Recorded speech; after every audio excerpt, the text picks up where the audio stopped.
Hello, welcome back to Talk to Miguel, the show where you bring incredible stories to life.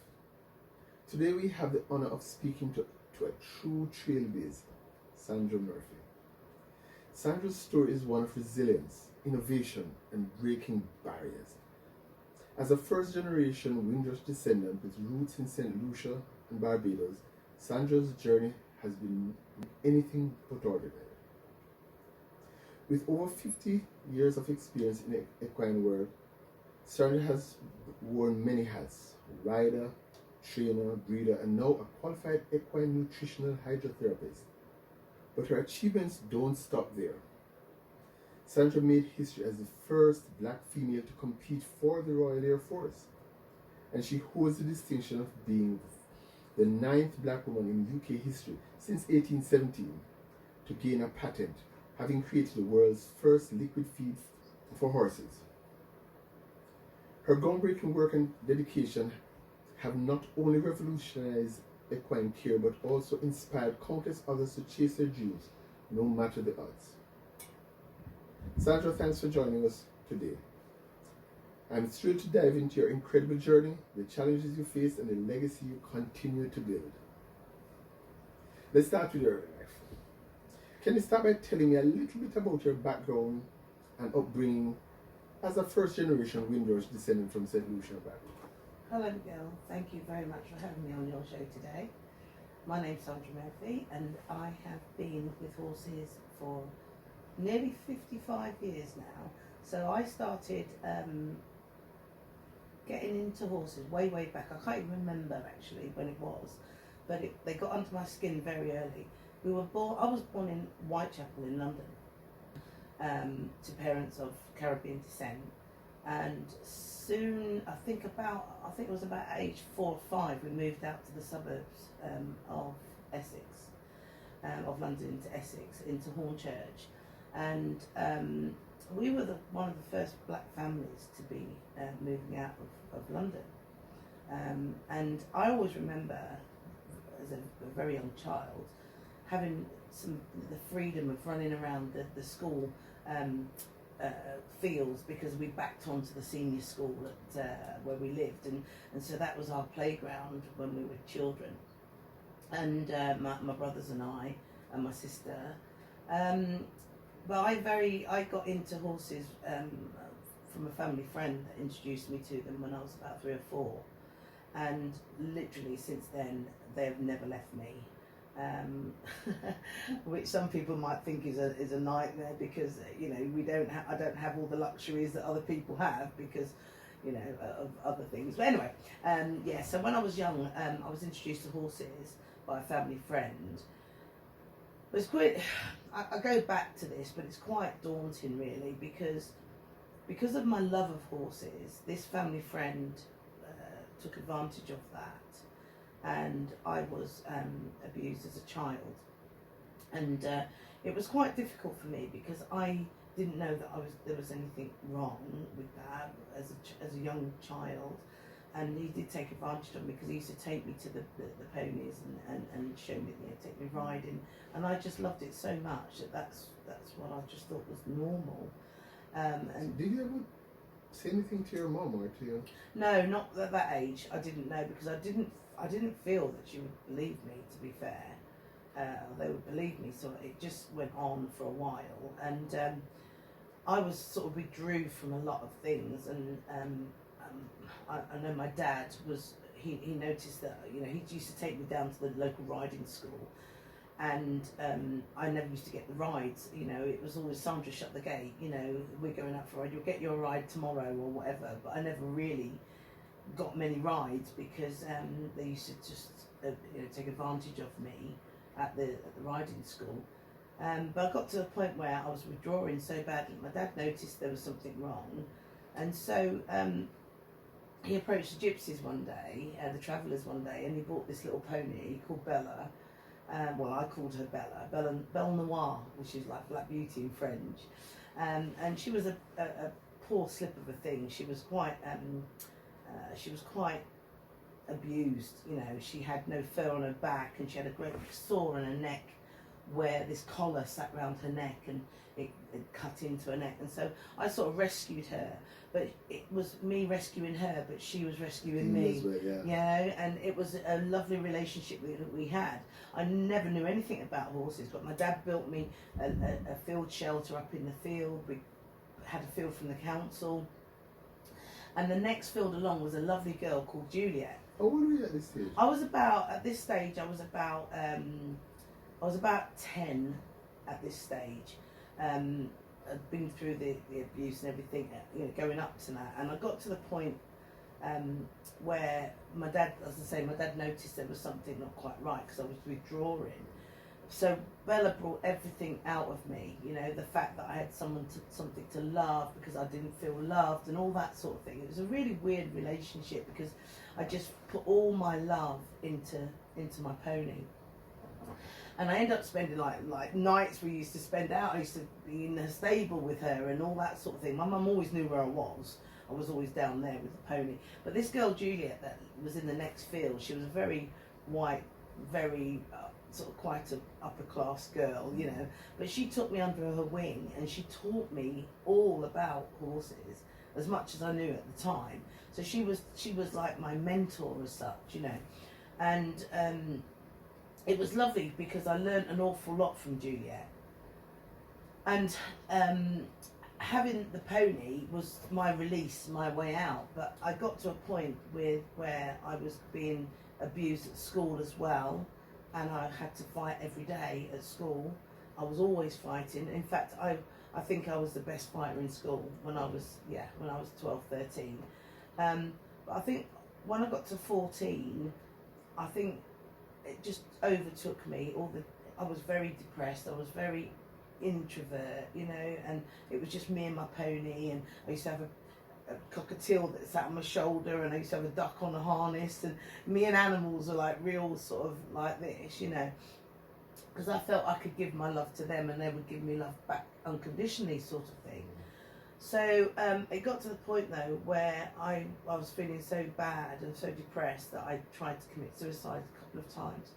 I took a huge overdose, but I was very, very sick. And this is age 13? I was 13, 14, yeah, and I was very sick. I vomited all that back up again. That weren't staying down. And then I did actually slash my wrists as well, but that hurt and it bled a lot. And I was like, oh, you know. How did your family react to this? And they just thought I was just overreacting, you know, and I was just this teenager that was spoilt because I had a pony and you know. My brothers were very, they were sort of quite mad with me because my dad bought me this pony because my mum and dad split up. It was quite a traumatic life like when I was younger. But I'll tell you one thing that was really quite traumatic for me growing up was I did my wrists and it didn't work, and then one day I went down to the stables and I sat on my pony and I put a noose around my neck and I threw it over the beam at the top, and I just sat on the pony and I whipped her and I kicked her and I whipped her, and she did not move. She did not go anywhere, and I was screaming at her and I was crying. And I just took this thing off my neck like that, and as I took it off, she shot out from underneath me, and I ended up on the floor, heap on the floor. And I just thought then, hang on a minute, there was something real, not, you know, she did not move, and I'm not kidding. I was really upset that she wasn't moving, but I'm so glad that she wasn't, but something was holding her.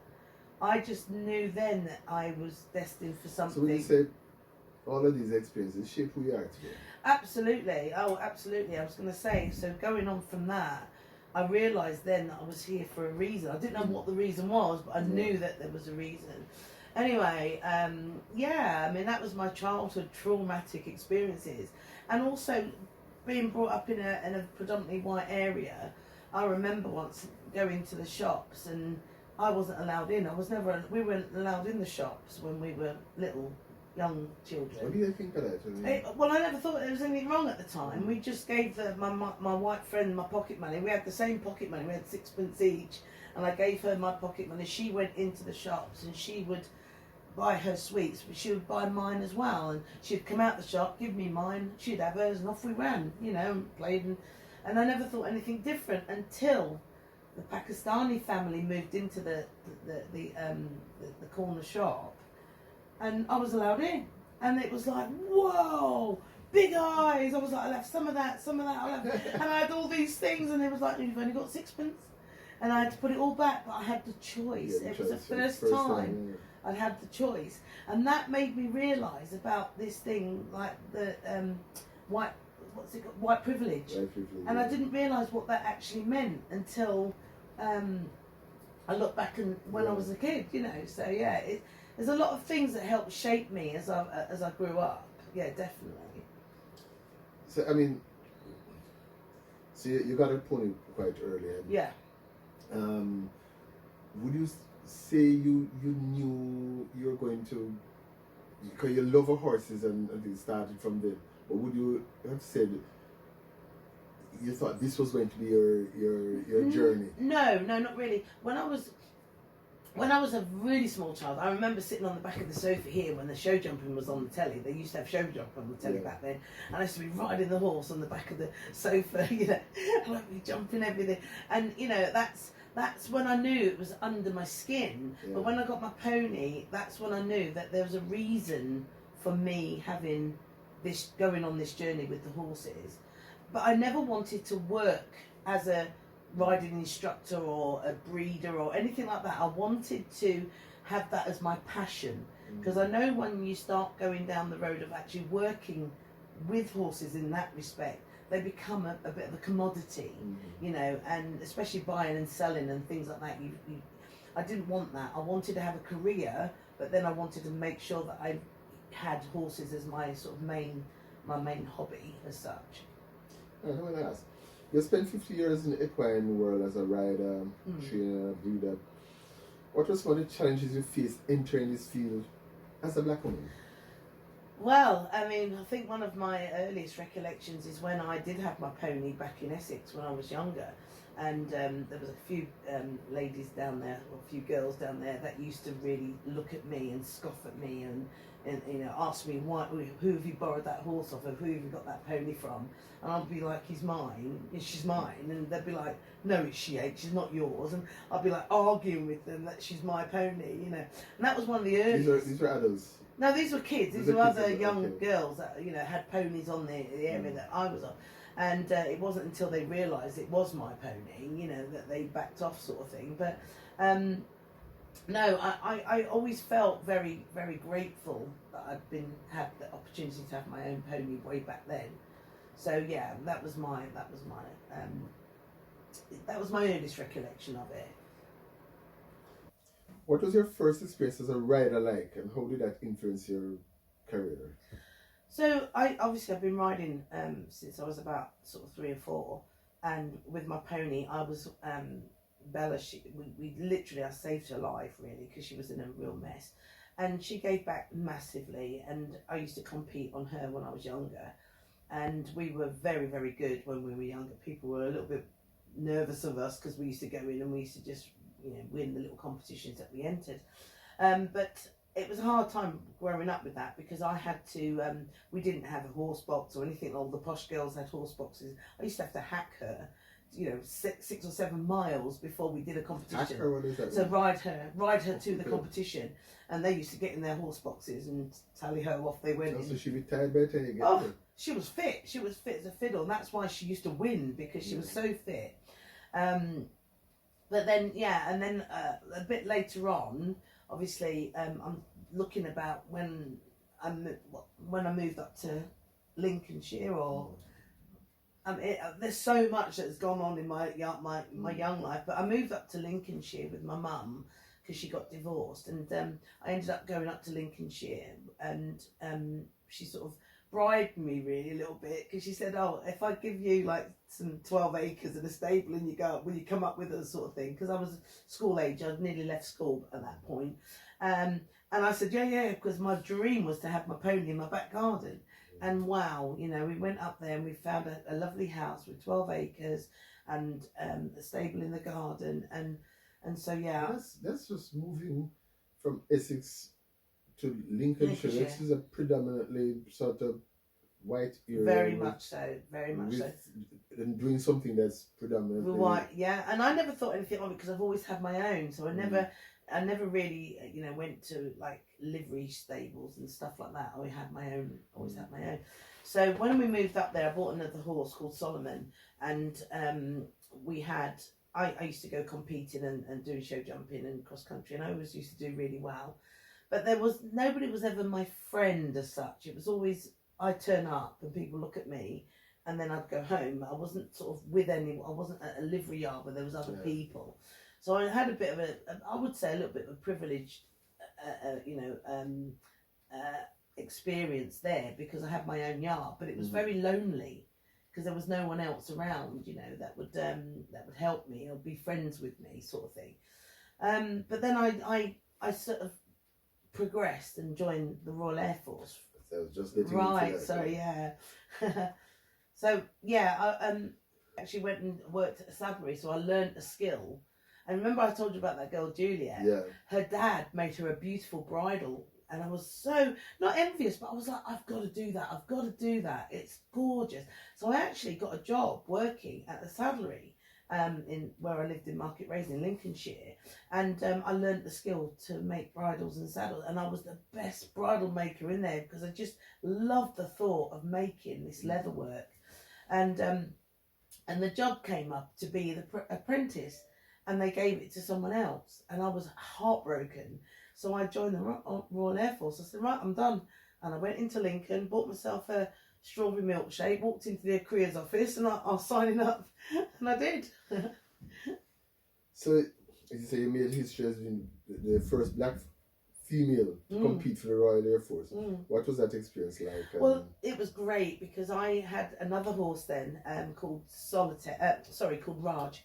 And he was a Cleveland Bay, beautiful Cleveland Bay, and I took him to the camp as an LAC. That's the lowest rank in the Royal Air Force, and I was an LAC with a beautiful Cleveland Bay horse, and he was amazing. And I got really friendly with the station commander's wife, and she had her own stables at the top behind where I worked. So I used to have my horse with her horse, and I could look out of my work window and see my horse in the stable. It was so much fun. But the officers' wives, they used to really give me grief because an LAC with her own horse, how can that be? And she's black as well. It was really quite tough.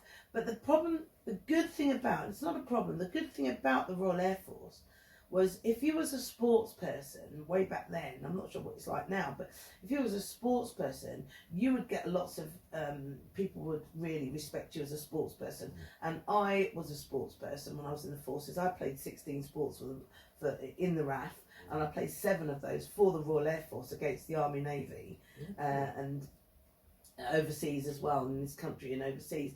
And so I was a real sportswoman, and so a lot of people didn't give me a lot of grief because I was winning things for the station. Did you face any sort of discrimination during your time there, and how did you overcome them within the RAF? Yeah, I mean the discrimination was there, but it was, how can I say, it was very subtle, but it was there. It was they could do things to you, but you didn't know that that's what it was. But I knew that's what it was. It's very weird. It's you learn to know what's going on. It's very covert. Yeah. So you would do something, and somebody would grass you up or something, but you wouldn't know who did it, but it would happen, and then you'd be in trouble, and you'd think, why? What have I done? And it's because of this covert. It's very subtle. What advice would you give to a young woman of color who is looking to enter a traditionally male or white dominated fields? I would just say, be who you are, be yourself, and don't let anybody gaslight you and make you feel that you're not worthy of what you do.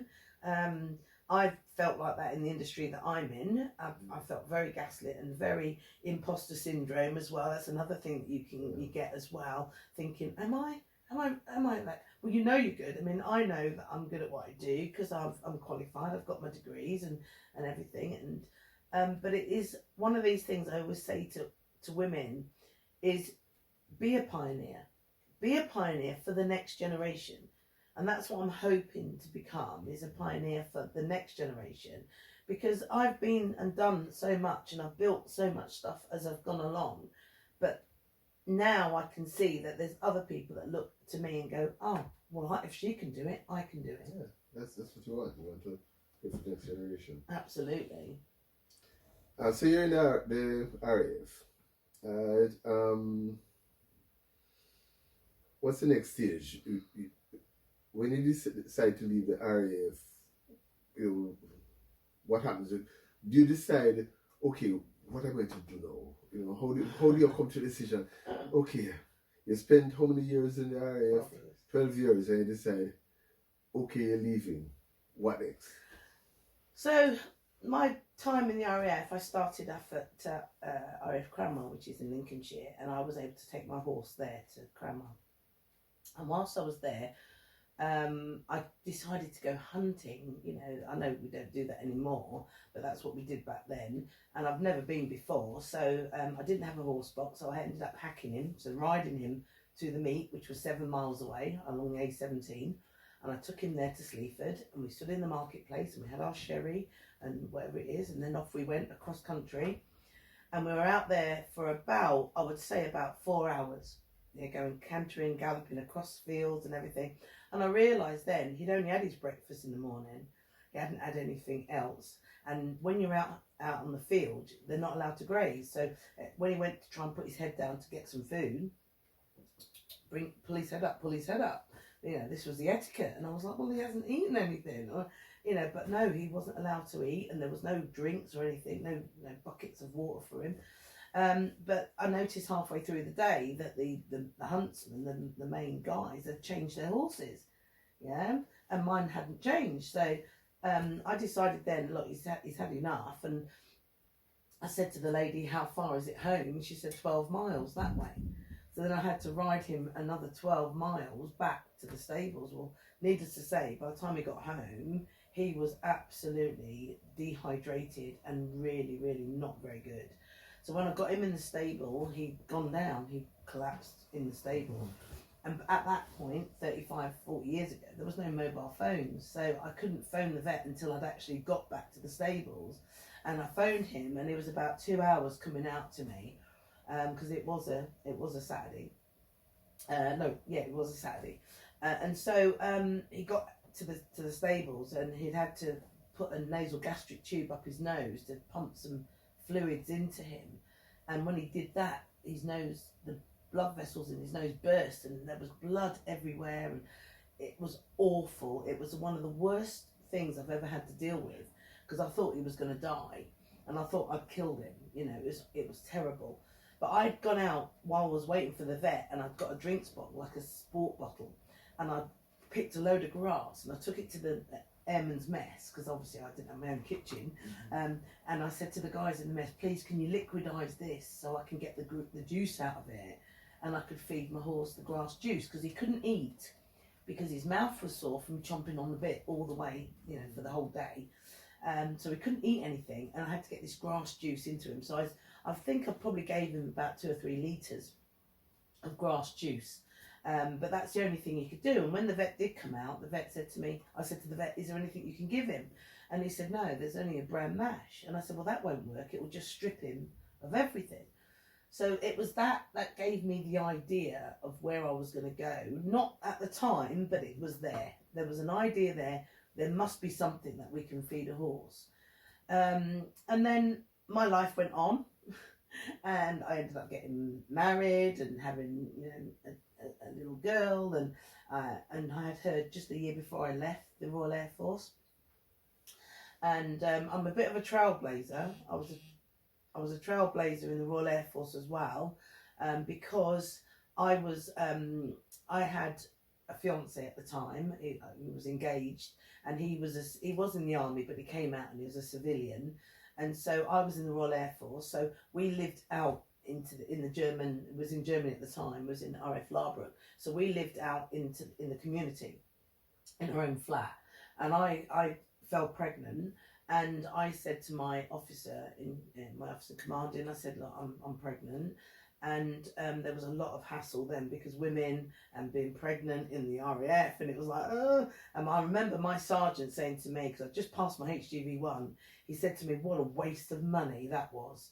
And I was like, why? I'm only pregnant, you know. And I said, you're allowed to have your family, but I'm not. Is that what you're trying to say? But at the time, it was quite a you know, a taboo thing, you know. And they just allowed women to have children, as in married service women. Yeah, allowed you. Yeah, they allowed us to have children back then. But single WAFs, because I was a single WAF, and because I was a single WAF, I couldn't have. I wasn't married. I wasn't entitled to a quarter. Can you see what I mean? So I wasn't entitled to a married quarter. So they said they were going to send me home back to the UK on paper, right? Which meant I would lose all my allowances and everything. And when you go out to Germany, you buy a new car, it's all tax free, and you get allowances. And there was a lot of women that were having abortions because they'd gone out there married to a civilian. They had the quarter. As soon as they got pregnant, they would be posted back to Innsworth, which is the admin station, on paper, which meant they'd lose their house and they'd lose their LOA and they'd lose all their allowances. So they were saying no. Yeah, that's what I'm saying. That's how bad it was back then. And I know my very good friend, she had to have an abortion. She was married to a civvy. So she had to have an abortion. And she found it very difficult to have a child subsequently. Anyway, so when I was out in Germany, I said no. I said, I'm living with my partner. I'm out in this community. I've got my own flat. You know, why can't I have my child and have a family like everyone else? And so my boss backed me up, and I took it to the MOD, and I said I'll threaten to sue them. And I said, if you move me back to the UK, I'll sue you. And so that went to the MOD, and I know, and so basically they allowed me to stay in Germany. They did allow me to stay in Germany as a single WAF, yeah. But I ended up getting married because the flat that we lived in was not very good, and so we did get married so we could get a quarter. But I changed the rules in the Royal Air Force to say that single WAFs can have a quarter in Germany and have a child in Germany. So Darby, my daughter, she was the first born to a single serving Royal Air Force. I suppose that endeared you to a lot of the. No, it didn't. But you know, to a lot of the women, it did. Yeah, because women didn't have to lose their children, have an abortion anymore. So I did do a lot for the women and for the not the movement as such, but you know, the fact that the progression is the word I'm looking for. So the decision to leave the RAF, right, wasn't tied to that at all. It was just, well, it wasn't. I had a child. I had a year-old daughter, it was time to. And I thought at that point I did my time. I did my 12 years. I wasn't sacked or I didn't resign. I did my 12 years and I came out at the end of the 12 with a year-old daughter. But I couldn't be in the military myself personally with a young baby. And so I came out, and with my ex-husband now, but at the time, he was a carpenter, and we had our own business, and he made furniture and stuff. And we had a business for about 2 or 3 years, and but then we got divorced, and I thought to myself, what do I do? What do I do now? So let's get on to that. So we're going to talk about your groundbreaking invention, Okay. the world's first liquid feed for horses. Now, I mean, so you already talked about the nugget of an idea coming from when you were in the RAF. So would you say what inspired you to develop it, and what were the problems that you were solving? Right, okay. Well, let me just go back a bit though, because I've got to go back a bit, because there's a bit of a story behind this as well. So when I split up with my ex-husband, it was because I'd invented when I was pregnant with my son, I had this innovation when I was in Florida to help me float. I got my daughter's beach ball and I put it under my swimming costume, and it allowed me as a pregnant woman to float, which was amazing because if you're pregnant, you can't float because of the amniotic fluid and all the heavy baby. You can't float. No, you can't. And so I was floating around. I was having a great time. It was lovely. And I thought, hang on a minute. And so I started to develop that. And I developed it into a product called the Swimlight Aquamum, which was a swimming support for pregnant women. And I actually got onto Dragon's Den with that, right? And so I was on Dragon's Den, and it was an amazing process, that program. It was an amazing process. It took quite a while to get a lot of visits to go back. And then out of, I think it was about 6,500 people, I actually got onto the show. But when I went in, I was one of the longest in the den. I still hold the record for the longest in the Dragon's Den. Still now, 2.5 hours I was in there. Wow. Yes. Some people went in there for 30 seconds. Yeah, and I was in there for 2.5 hours. Now, the reason I was in there for 2.5 hours, this is funny, is because it was an inflatable device that has an inflatable sort of rim around the outside that sits under your swimming costume. And Mr. Ballantyne blew it up and he put it down on the floor. Okay, and it was doing all the talking and everything. And then he picked it up again and it had gone down because he hadn't blown it up hard enough for the valve to go back and stop the air coming out. So it went down. So he picked it up and he said, this is a faulty valve. And I said, it's not a faulty valve. I said, you call yourself a dragon, you haven't got much puff. Like that. Well, everybody just fell about laughing. And he got up and left, and it was awful. And then they had to get him back, and and Peter Jones was just taking the mickey out of him, and it was really funny, but it wasn't. And so I spent 2.5 hours in there. You had the dragon, got his back up. I got his back up. Yeah. He's I'm out.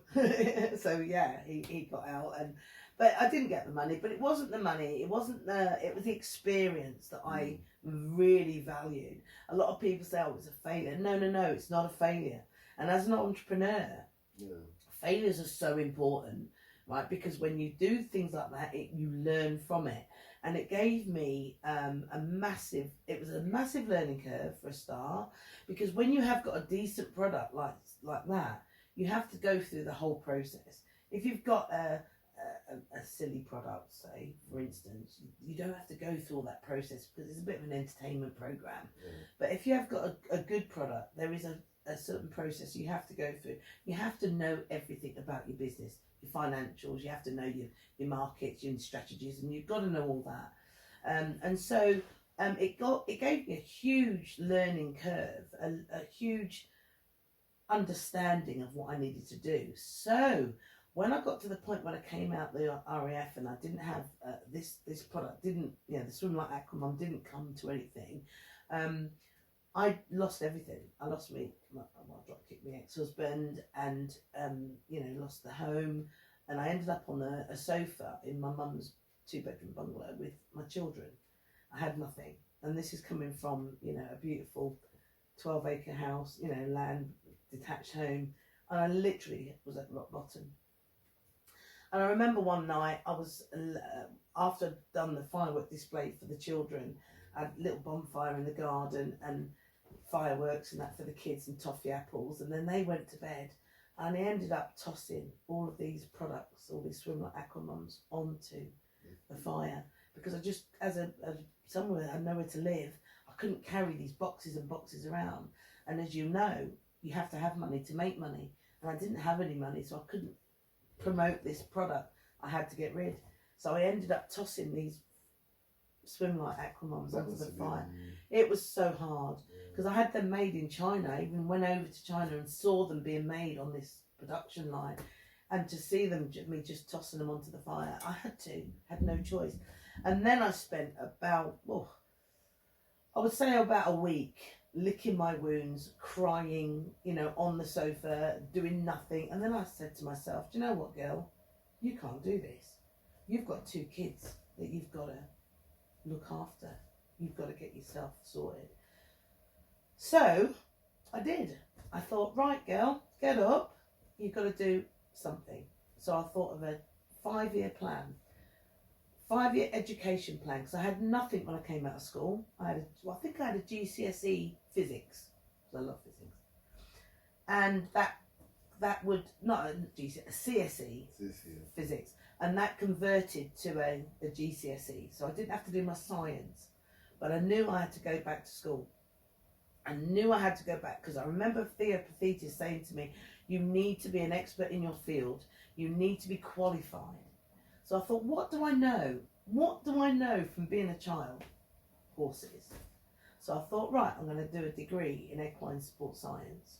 So I did, right? I thought, right, that's my 5-year plan. The first year was to go to college and get my GCSE English and Maths. So I went to Lincoln College and I got 2 English and 2 Maths, and both I got a grade A. So I got A's in them. And then I had to go to Grimsby College to do my access course, which gives me my A-level equivalent. So I did all my A-level equivalents, and I got distinctions in all the way through. And so that was 2 years. And so my last 3 years was uni.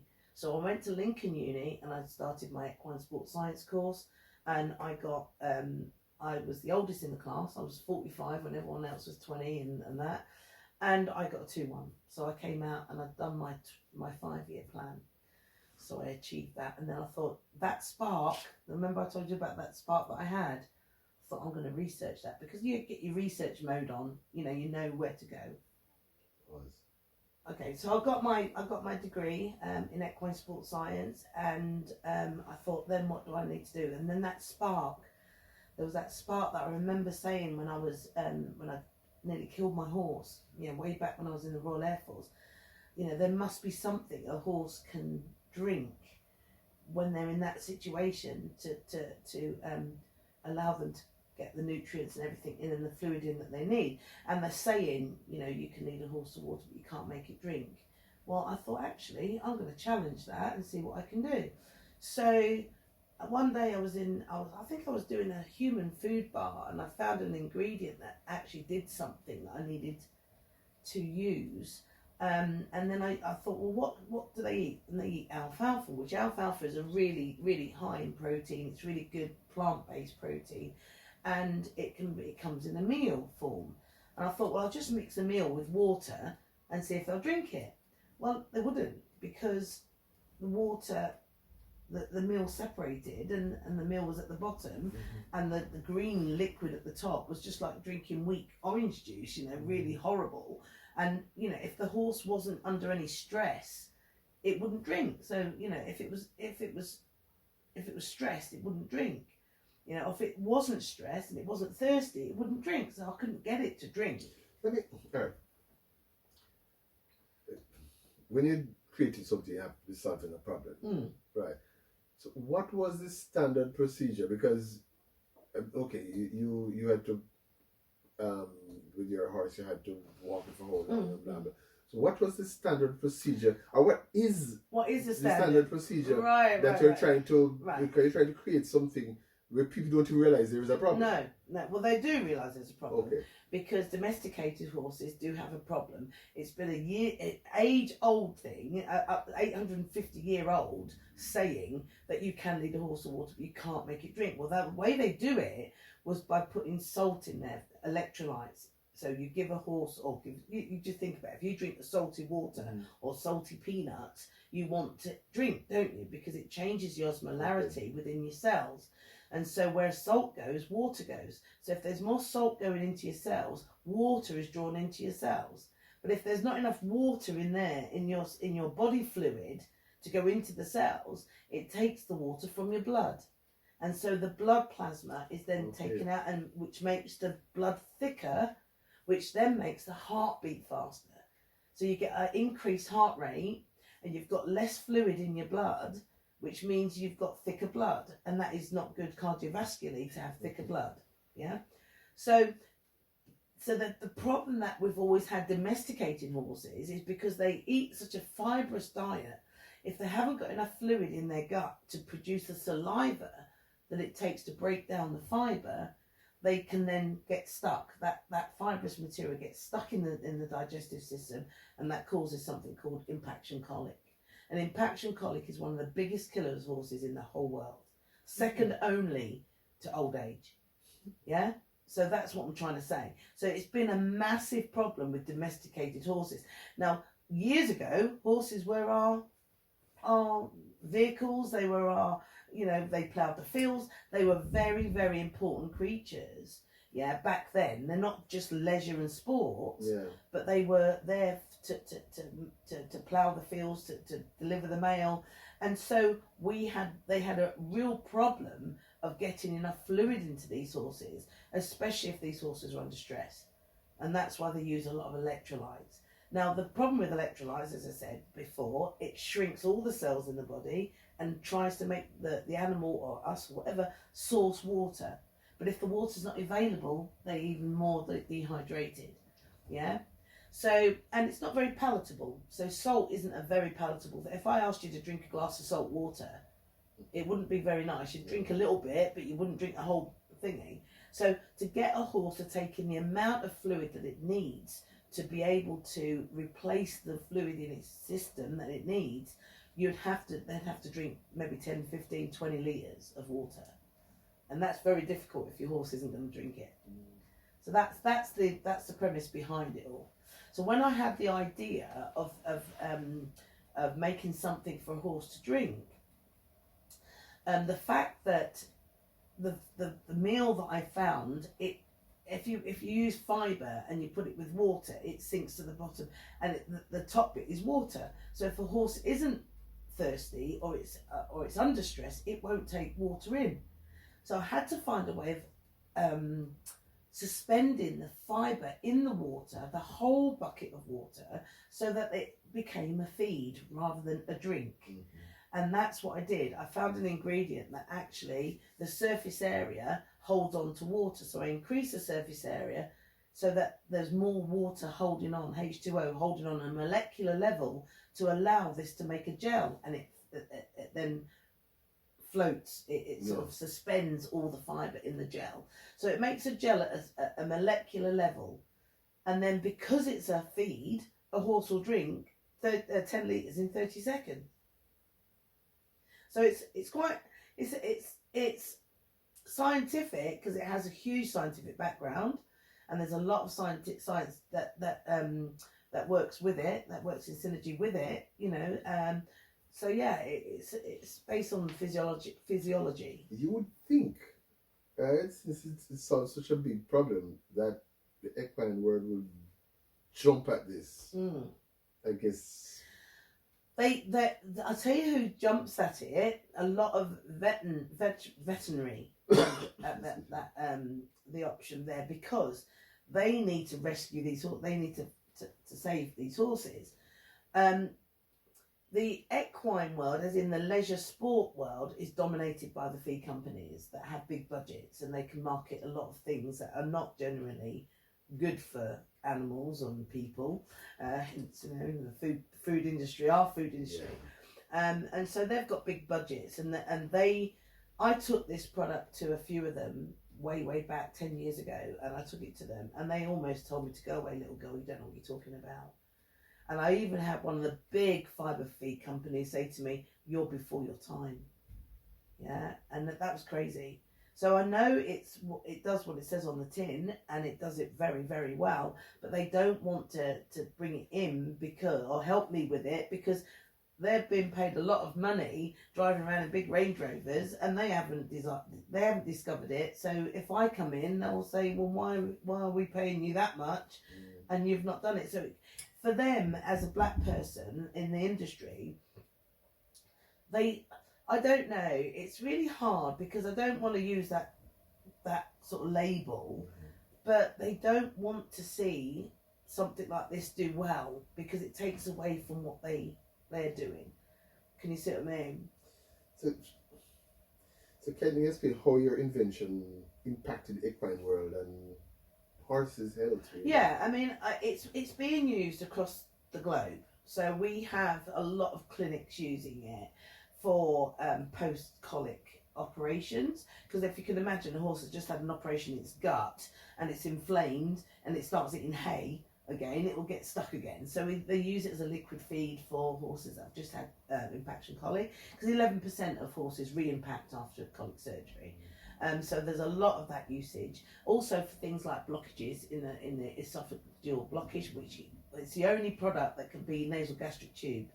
and it provides all the nutrients and all the fluid as well for a nasal gastric tube. So if a horse can't chew, or if it's got a blockage in its throat, or it can be bypassed straight to the stomach, and they use it for that as well. And also because it's Mother Nature in a bucket.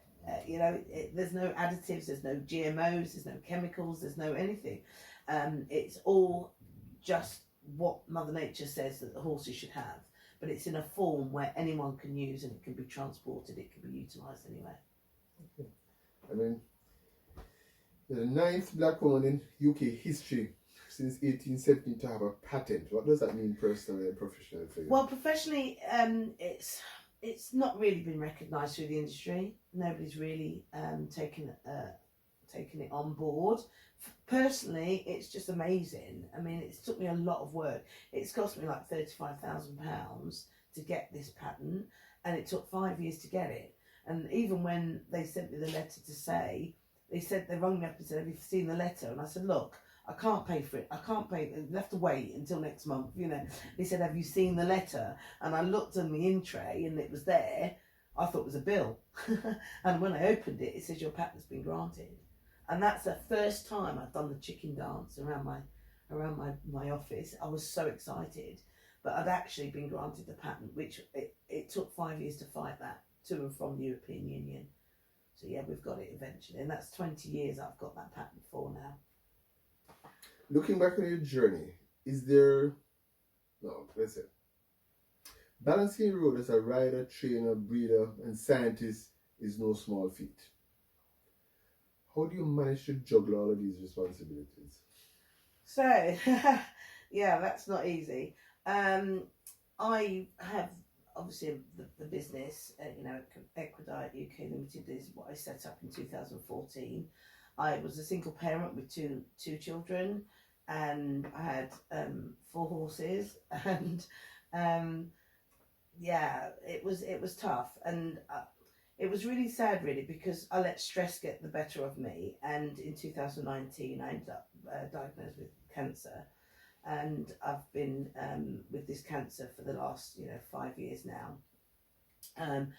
But that's been a tough journey as well, having to deal with that, and that is because of stress. It's literally too much stress. And what I can say to people as well is stress is so detrimental to your health. And if I knew what I know now, I would probably not take on so much and not juggle so many balls. I probably would, yeah. It's the sort of person I am. But juggling all of that, it was quite tough at the time. And I've got through it. I'm still here, and I'm still, pushing on with my products and stuff. Were there any moments that you doubted yourself, and how did you push through this? Yeah, I mean, being in the industry for so long and still not being accepted into the industry, you do think to yourself, really, it's a bit of like imposter syndrome. You think, oh, do I really know what I'm doing? But you do. I do know what I'm doing. I do, you ask me any question scientifically and I'll give you an answer straight off the top of my head, because the research that I've done over the last 5 years, last 10 years, has been, quite substantial. And I'm doing my master's now. So I'm still in education as well, trying to keep myself, better myself all the time. And I've done quite a lot in my time. And one of the biggest things I've done is the British Ethnic Riders Federation as well. So I'm working to help other people see that black people can do the same things as white people, and give them the opportunities as well. Excuse me. Because when my daughter was growing up, she had the opportunity to have ponies, and she became the youngest British eventer, the ethnic minority British eventer in the history of British eventing. So the world champion, as is now, she used to ride against her when she was 12. And so Derby was, she was doing everything she could at that age, and she was one of the top riders in Lincolnshire. However, she was discriminated against so badly at 15, she stopped riding, which was such a shame. Such a shame, because she could have been a role model now, because it takes so long to produce an equestrian. I could say 15 years to produce an equestrian. So even if she started back now, she would never be able to compete with her peers that have been doing it all this time. So it's a shame, yeah. What's been the most rewarding part of your journey so far? So the most rewarding part, I would say, is knowing and hearing from people that have used my product and their horses have got better or survived or done well. And I wake up in the morning and I get a message on my phone that says, my horse is doing really well today, and I'm like, wow, that really fills me full of sort of happiness, knowing that I've made a difference. It's like at the end of the tunnel. I think there is light at the end of the tunnel, Yeah. but it's taken time, because it takes time for people to understand that this is doing its job. Yeah. So yeah, I can see that where we're going with this is going well. I do a lot of public speaking. I was recently down in the House of Commons, House of Lords, doing some public speaking a month ago, and people are starting now to see that what we're doing is going across the globe. It's not just in the UK, so it's working very well. So looking back on your journey, is there a moment or an achievement that stands out as the most defining for you? I think really for me was the day I got my patent. That was the most exciting day of my life, because we worked so hard to get that. So doing that chicken dance, that was really good. But just recently, last month, I was nominated for the Inspiration of the Year at the Horse and Hound Awards. And that was quite nice, because there was me and another ethnic minority guy, which is my other director. We were the only two ethnic minorities in the room, and there was about 300 people in there. Wow. So to be actually on the screen, on the big screen at the Horse and Hound Awards, I think that's quite inspirational. I mean, I didn't win, which is understandable, but the fact that I was nominated was an achievement. Would you say, over all the years that you're sort of breaking those sort of barriers, and people are starting to look past the fact that you're a black woman, in a male dominated area? Do you think some people are starting to look past that, or? Yeah, it is starting to starting. Mm-hmm. I'm not saying it's changed by any. Yeah. I was one of the first black people that was on an advisor to the board of trustees at the Pony Club. So having been up with the Pony Club people, they are fantastic. To be fair, they're the most progressive in the equine industry when it comes to bringing the ethnic minorities into equine. And I really applaud the Pony Club for that, because they have done wonders for it. But the rest of the national governing bodies, like British Show Jumping, British Dressage, they are coming up now. They are starting to show more, visual in the media and stuff like that, which is great.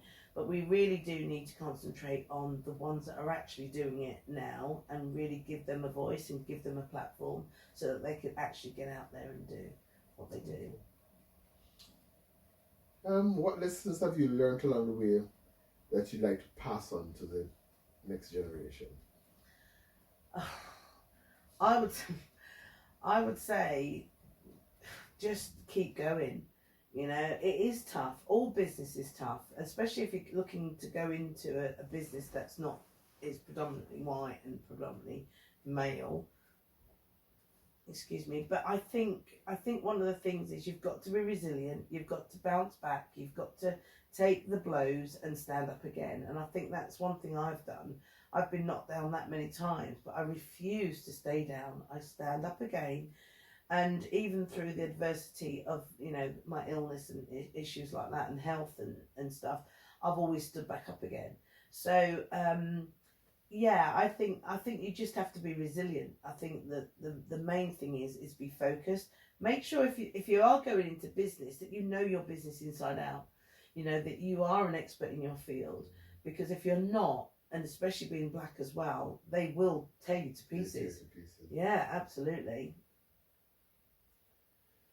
Okay, so you have accomplished so much already. What next for you on the career or personal life? Oh, I think sitting on a beach with a nice pina colada and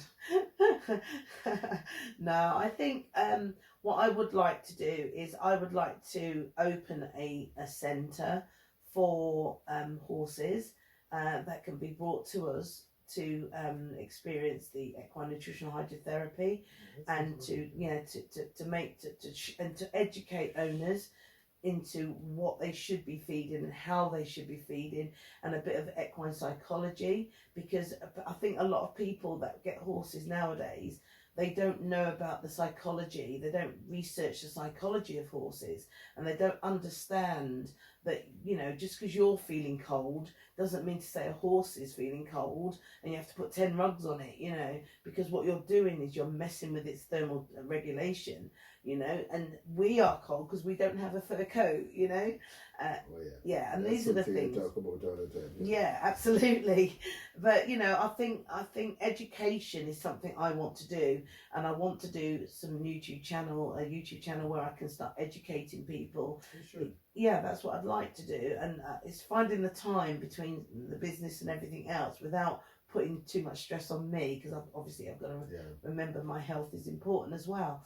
But that's what I'd like to do. So it's education of people and owners, and also a rehabilitation centre for horses to come along and, you know, have like by the beach, hopefully. This is where I'm hoping to have one, so that they can come and they can have a rehab, you know, and be well when they leave us. If you could give one piece of advice to someone looking to follow their passion despite the odds, what would it be? Keep going. Yeah, keep going. You will never ever win the race if you stop running. And if you want to win the race, you've got to keep running. And that is what I say. And you will eventually go across that finish line. Okay, what's the one thing you want people to remember about your story and legacy? Your final words. Okay. You can lead a horse to water and you can make it drink. Sandra, thank you so much for sharing your incredible journey with us. Your You're story welcome. of resilience, innovation, and breaking barriers is truly inspiring. And I know it will resonate with so many people. If Sandra's story has inspired you, think about your own passions and how you want to take steps to make your own dreams. Remember, every small step counts. Every step counts, yeah. And if you know someone who needs to hear this story, share the video with them. Don't forget to like the video, subscribe to the channel, and turn on notifications so you won't miss an episode. Thank you for sharing this journey with us today. Remember, every story matters, including yours. Keep the conversation going. See you next time. And if you want more information on Sandra, there'll be a link in the description below so you can get in touch, because she can help you with your journey, you can help her with her journey. Thank you very much again, sir. Thank you, Miguel. Thank you.